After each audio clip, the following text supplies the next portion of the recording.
Olá pessoal, eu sou o Sérgio Missior e estou falando diretamente do Egito. E aqui ao meu lado, Hugo Salomão França, que é coordenador de assuntos multilaterais da Prefeitura de São Paulo. O Hugo teve a oportunidade de acompanhar logo aqui na terceira fila, onde acaba de acontecer o pronunciamento do presidente eleito Lula na COP27. Hugo, eu queria que você compartilhasse um pouco das suas impressões e destacasse aqueles principais pontos em relação ao pronunciamento do presidente eleito Lula. Obrigado, Sérgio. Um prazer falar para a Rede Minas. Bom, primeiro é muito importante a gente colocar que esse é um momento histórico. É o primeiro discurso oficial do presidente eleito Lula em um organismo internacional, nessa que é a maior conferência hoje das Nações Unidas e que de fato posiciona o Brasil mais uma vez na liderança do enfrentamento às mudanças globais, às mudanças climáticas e como líder dos países em desenvolvimento nesse sentido.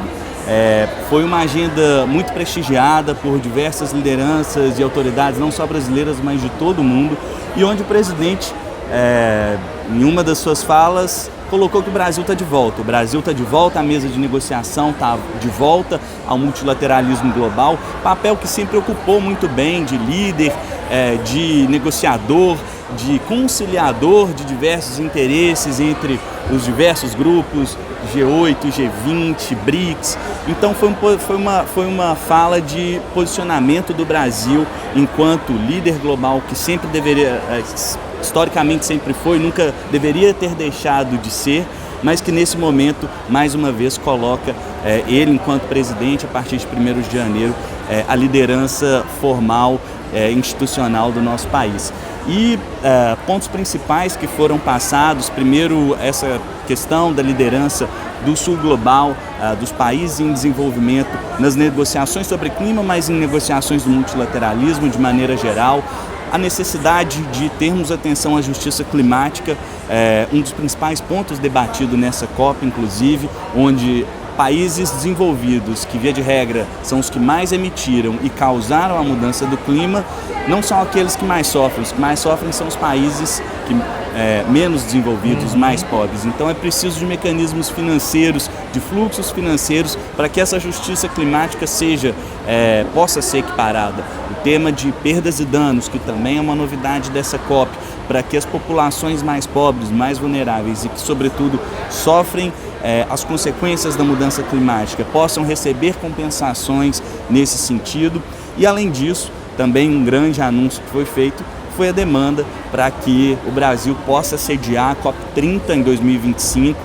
O Brasil teve a oportunidade há 2 anos, quando a COP foi presidida pelo Chile, mas a própria presidência da República, não sinalizou interesse no recebimento da conferência, mas agora o Lula aqui já sinaliza que pretende levar a COP para o Brasil e, mais do que isso, pretende levar a COP para a Amazônia. Muito importante também, a Amazônia, que é a maior floresta tropical do mundo e necessita de uma grande atenção por parte do governo federal, mas também do mundo, e é um dos principais centros de atenção do mundo para combater essa mudança climática. Hugo, parafraseando um pouco o presidente norte-americano Joe Biden, na última sexta-feira, no seu pronunciamento, ele afirmou que estamos provando que a agenda do clima é também a agenda econômica. E hoje o Lula falou que a agenda do clima é também necessariamente a agenda do combate à pobreza e às desigualdades. Como que você vê essa diferença em relação à abordagem entre o presidente norte-americano e o presidente brasileiro? Ou se, na sua opinião, há uma convergência em relação a esses dois pronunciamentos? Quando a gente fala de justiça climática, que é muito que está sendo discutido nessa COP também, a gente está falando de pobreza, a gente está falando de desigualdade extrema de renda e que, invariavelmente, os objetivos do Acordo de Paris e a contribuição nacionalmente determinada pelo governo brasileiro não vão ser cumpridas se a gente não endereçar esse que é um problema do século passado. Enquanto a gente não lidar com a pobreza de maneira efetiva, eficiente e tirar mais uma vez a população da pobreza extrema, tirar essa população da fome, a gente não vai conseguir também reduzir os impactos da mudança climática que são necessários. A gente precisa pensar em mecanismos de transição, em mecanismos de adaptação, de mitigação das emissões, mas hoje também não se pode pensar em um desenvolvimento que seja desassociado da sustentabilidade. Hoje, o desenvolvimento necessariamente ele precisa estar atento desde as práticas de ESG, mas também de atenção ao meio ambiente, a como essas práticas interferem no seu entorno. Então é fundamental, desde o setor agrário ao setor extrativista, e outros setores que também emitem muitos gases de efeito estufa, terem muita atenção a isso e de fato se comprometerem, porque governos exclusivamente não vão ser capazes de atingir os compromissos do Acordo de Paris. É preciso que setor privado, sociedade civil também estejam juntos nesse barco.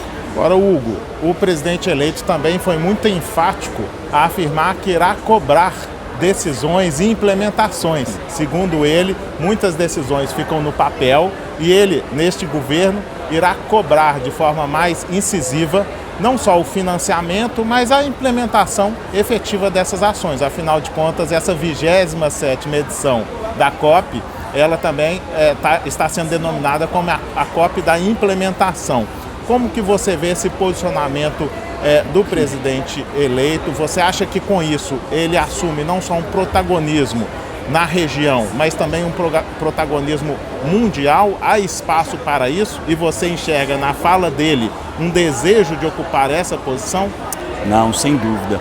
O Brasil sempre ocupou essa posição de líder global, sobretudo em agendas de sustentabilidade e de clima.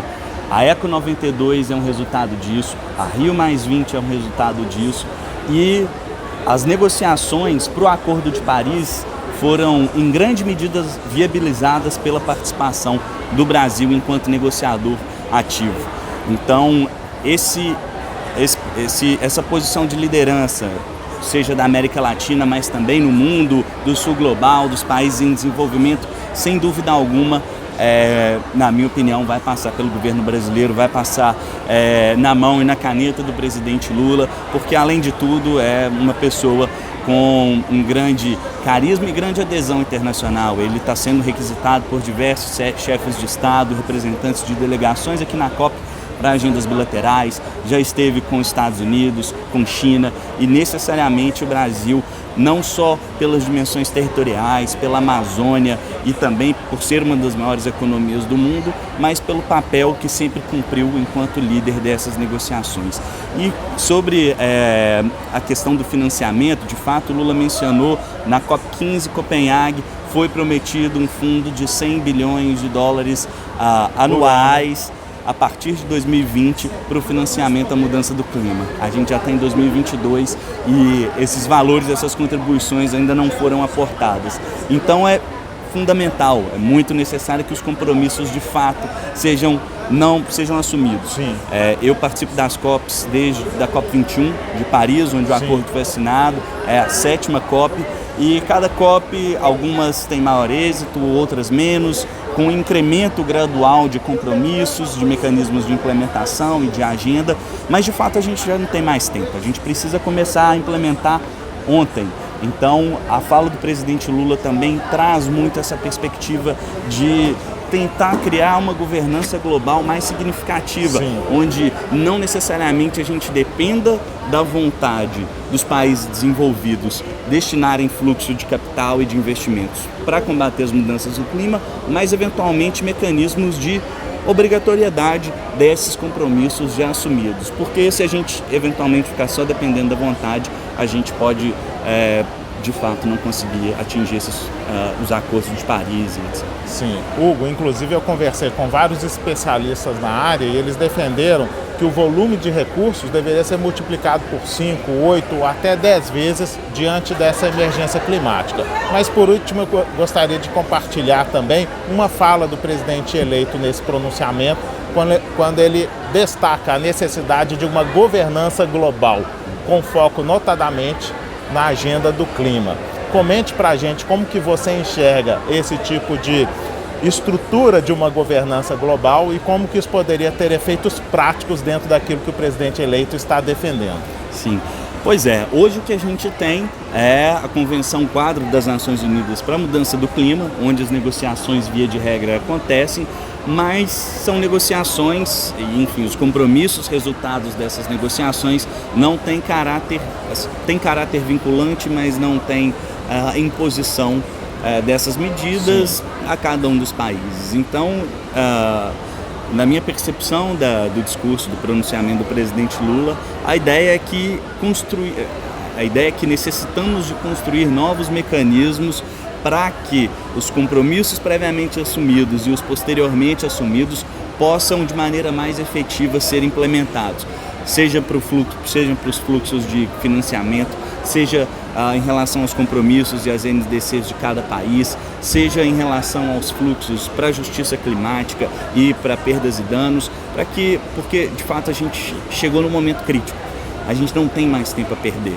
Então, eu acho que não só para o Brasil, mas para o mundo inteiro é muito positivo que a gente tenha nesse momento, mais uma vez, um líder comprometido com essa agenda. Não foi o caso dos Estados Unidos no governo Trump, não foi o caso do Brasil no governo Bolsonaro, mas de fato a gente precisa, se a gente pretende pensar em futuro e em deixar um mundo minimamente viável e razoável para as futuras gerações, que isso seja de fato encaminhado. Muito bem, eu conversei com Hugo Salomão França, que esteve aqui presente na terceira fila. Nós estamos falando diretamente de Sharm el-Sheikh, no local, no auditório, onde o presidente eleito Lula acaba de fazer o seu pronunciamento. O Hugo pôde compartilhar conosco as suas impressões por meio de um especialista na área e eu te agradeço enormemente essa oportunidade. Muito obrigado. Prazer é meu, Sérgio. Um abraço para Minas.